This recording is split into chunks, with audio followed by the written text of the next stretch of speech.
Hare Krishna, welcome to our daily blog.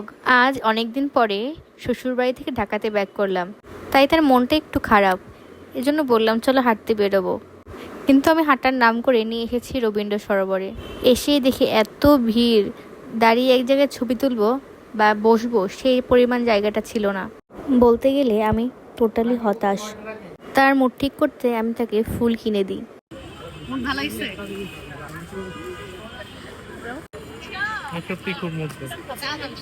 দুজন একটু ছবি তুলছিলাম, কিন্তু এত ভিড়ে এত গরম লাগছিল বলার বাইরে। তাই আমরা সিদ্ধান্ত নেই ব্যাক করব।